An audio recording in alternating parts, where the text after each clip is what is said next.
हरे कृष्णा कृष्णा कृष्णा हरे हरे, हरे राम राम राम हरे हरे। जो ब्रजमंडल 84 कोस भ्रमण करेगा, दर्शन करेगा, 84 को यात्रा करेगा, उनको 84 लाख जो जोनिया है उससे मुक्ति मिल जाएगा। ये बात क्यों कह रहा हूं? जो शास्त्र में ये वर्णन किया गया, भगवान के धाम इतना पवित्र होता है, वो व्यक्ति को संसार बंधन छुटकारा पाने के लिए एक गाय का जो खूर होता है, माने गाय का जो पैर होता है, उसको लांघने जैसे पानी डकाढा को पार होने के लिए जैसा होता है, ऐसे संसार पार होने के लिए ऐसा ही लगता हो जाएगा। क्या पांचों महासाधन कहा गया। भक्ति रसामृत सिंधु में रूप गोस्वामी वर्णन करते हैं। पांचों महासाधन से कोई भी साधन, यदि जैसे पांचों महासाधन क्या है मैं बता देता हूँ। पांचों महासाधन माने भजन करने का जो पंचों महासाधन कहा जाता है, जिससे भक्ति करने से हम कोई भी यदि एक साधन यदि भक्ति कर लेता है, वो संसार बंधन छुटकारा करने के लिए पर्याप्त है। उसमें पांचों महासाधन में नाम जप, शिविग्रह सेवा, भागवत श्रवण, मथुरावास और भक्तों की संगति, ये पांचों महासाधन कहा गया। पांचों महासाधन में एक मथुरावास माने ब्रजवास, ब्रज में वास करना। श्रील रूप गोस्वामी भक्ति रसामृत सिंधु में लोग दुनिया में भ्रमण करते जाते हैं, अलग अलग जगह घूमने के लिए जाते हैं, यात्रा करते हैं। कोई हिल एरिया जैसे नैनीताल चला जाते हैं, कोई कुल्लू मनाली चला जाते, कश्मीरी चला जाते घूमने के लिए, अलग अलग जाने के लिए लोग तो इंटरटेनमेंट के लिए जाते हैं। किंतु ये सब समय को दुरुपयोग है, उससे कोई फल नहीं मिलेगा। कहाँ भी आप भ्रमण कर लीजिए, इधर घूमे, दुनिया का अमेरिका चला जाए, स्विट्जरलैंड चला जाए, कहाँ भी जाए, केवल अर्थ हानि प्राण पीड़ा से कहते हैं। उससे कोई 1 रुपया का एक फायदा नहीं, 1 पैसा का कोई फायदा नहीं। किंतु ब्रज में कोई आ जाता है, ब्रज मंडल घूम लेता है, ब्रज दर्शन कर लेता है, भक्तों की संगति कर लेता है, ब्रज की प्रसाद खा लेता है, जो भी प्रसाद खा रहा है, उसके लिए वो संपूर्ण कल्याण ही कल्याण है। उससे कल्याण नहीं, ये संसार बंधन छुटकारा पाने के लिए ये एक कड़ी है, यही साधन है। ये संसार बंधन को छुटकारा पाने के लिए चाहता है, 84 लाख घूमना, जो चक्कर लग रहा है अलग अलग जीवन में, अनंत काल से संसार बंधन लग रहा है, उसको छुटकारा पाने के लिए ब्रज 84 कोस को भ्रमण करे, ब्रज यात्रा करे, ब्रज की लीला स्थलियां, भगवान की लीलाएं श्रवण करे, ब्रज की लीला स्थली जाकर भगवान क्या क्या लीला किए थे उसको दर्शन करे और श्रवण भी करे, और वो रमे जीवन में। यही है कृष्ण चेतना है, कृष्ण भावना मृत्यु है। मनुष्य जीवन यही सफलता है, इसके लिए मनुष्य शरीर मिला है। भगवान के धाम में जाकर के घूमना है, यात्रा करना है, भगवान के धाम में भक्तों की भगवान की कथा सुनना है, भगवान लीला स्थलियों दर्शन करना है, यही जीवन की कल्याण है। लोग घूमते हैं, घूमने का इच्छा रखते हैं, किंतु उसी घूमना का ब्रज घूमना, इसमें अंतर है।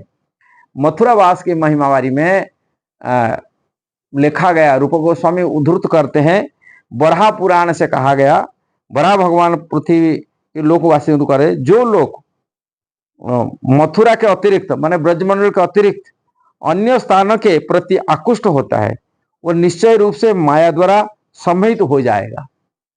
जो मथुरा व्यक्ति ब्रजमंडल, ब्रज के व्यतिरिक्त और दूसरी जगह जाते हैं, घूमने के लिए जाते हैं, वो वास्तविक उनका माया लेते। ये भगवान की उक्ति है, मेरा अमर बात नहीं है।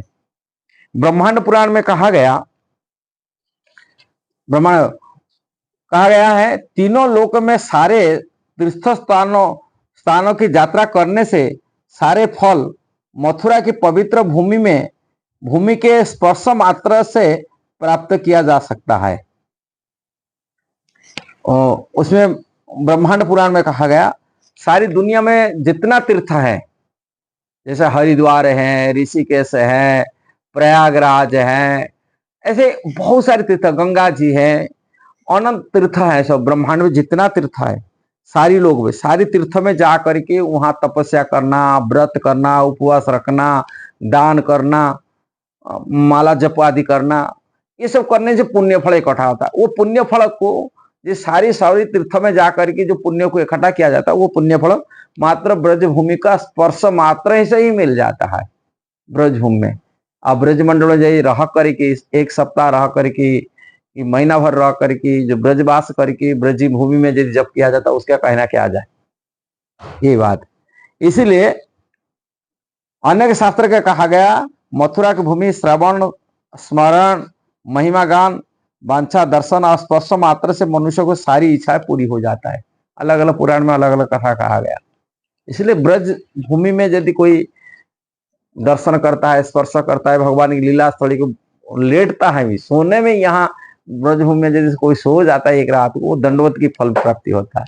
ये घूमने फिरने में यदि करता है, वो घूमने फिरने में ब्रजभूमि में इसको परिक्रमा की फल प्राप्ति होता है।